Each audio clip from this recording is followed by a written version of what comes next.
Voyant les foules, Jésus gravit la montagne. Il s'assit, et ses disciples s'approchèrent de lui. Alors, ouvrant la bouche, il les enseignait, il disait : « Heureux les pauvres de cœur, car le royaume des cieux est à eux. Heureux ceux qui pleurent, car ils seront consolés. Heureux les doux, car ils recevront la terre en héritage. Heureux ceux qui ont faim et soif de la justice, car ils seront rassasiés. Heureux les miséricordieux, car ils obtiendront miséricorde.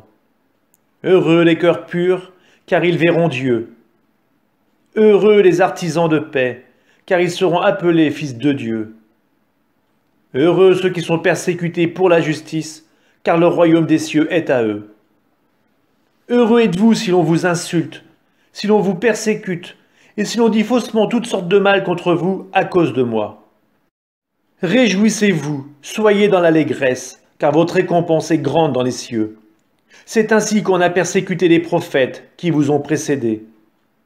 Vous êtes le sel de la terre, mais si le sel devient fade, comment lui rendre de la saveur ? Il ne vaut plus rien. On le jette dehors et il est piétiné par les gens. Vous êtes la lumière du monde. Une ville située sur une montagne ne peut être cachée. Et l'on n'allume pas une lampe pour la mettre sous le boisseau. On la met sur le lampadaire et elle brille pour tous ceux qui sont dans la maison. De même que votre lumière brille devant les hommes.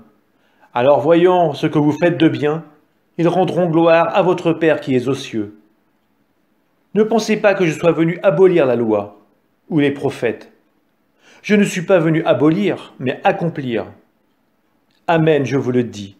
Avant que le ciel et la terre disparaissent, pas un seul iota, pas un seul trait ne disparaîtra de la loi, jusqu'à ce que tout se réalise. Donc, celui qui rejettera un seul de ces plus petits commandements, et qui enseignera aux hommes à faire ainsi, sera déclaré le plus petit dans le royaume des cieux. Mais celui qui les observera et les enseignera, celui-là sera déclaré grand dans le royaume des cieux. Je vous le dis en effet, si votre justice ne surpasse pas celle des scribes et des pharisiens, vous n'entrerez pas dans le royaume des cieux. Vous avez appris qu'il a été dit aux anciens, tu ne commettras pas de meurtre. Et si quelqu'un commet un meurtre, il devra passer en jugement. Eh bien, moi je vous dis, tout homme qui se met en colère contre son frère devra passer en jugement. Si quelqu'un insulte son frère, il devra passer devant le tribunal. Si quelqu'un le traite de fou, il sera passible de la géhenne de feu. Donc, lorsque tu vas présenter ton offrande à l'autel, si là tu te souviens que ton frère a quelque chose contre toi, laisse ton offrande là, devant l'autel. Va d'abord te réconcilier avec ton frère, et ensuite viens présenter ton offrande. Mets-toi vite d'accord avec ton adversaire, pendant que tu es en chemin avec lui, pour éviter que ton adversaire ne te livre au juge, le juge aux gardes, et qu'on ne te jette en prison. Amen, je te le dis. Tu n'en sortiras pas avant d'avoir payé jusqu'au dernier sou. Vous avez appris qu'il a été dit, tu ne commettras pas d'adultère.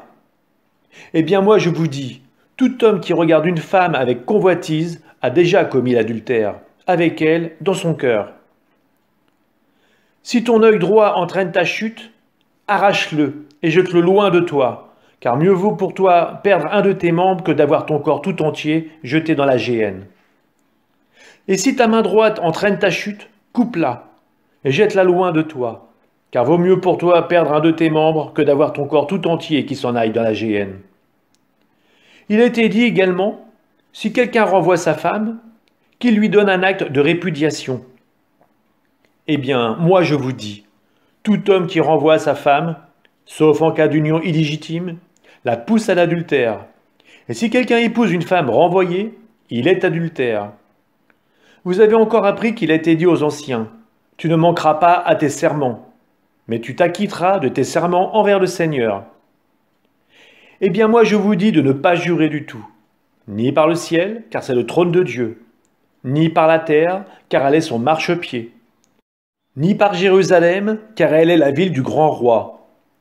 Et ne jure pas non plus sur ta tête, parce que tu ne peux pas rendre un seul de tes cheveux blancs ou noirs. Que votre parole soit oui si c'est oui, non si c'est non. Ce qui est en plus vient du mauvais. Vous avez appris qu'il a été dit œil pour œil, et dent pour dent. Eh bien moi je vous dis de ne pas riposter aux méchants. Mais si quelqu'un te gifle sur la joue droite, tends-lui encore l'autre. Et si quelqu'un veut te poursuivre en justice et prendre ta tunique, laisse-lui encore ton manteau. Et si quelqu'un te réquisitionne pour faire 1000 pas, fais-en 2000 avec lui. À qui te demande, donne. À qui veut t'emprunter, ne tourne pas le dos. Vous avez appris qu'il a été dit, tu aimeras ton prochain et tu haïras ton ennemi. Eh bien, moi je vous dis, aimez vos ennemis et priez pour ceux qui vous persécutent, afin d'être vraiment les fils de votre Père qui est aux cieux. Car il a fait lever son soleil sur les méchants et sur les bons, et il fait tomber la pluie sur les justes et sur les injustes. En effet, si vous aimez ceux qui vous aiment, quelle récompense méritez-vous? Les publicains eux-mêmes n'en font-ils pas autant? Et si vous ne saluez que vos frères, que faites-vous d'extraordinaire? Les païens eux-mêmes n'en font-ils pas autant? Vous donc, vous serez parfaits comme votre Père céleste est parfait.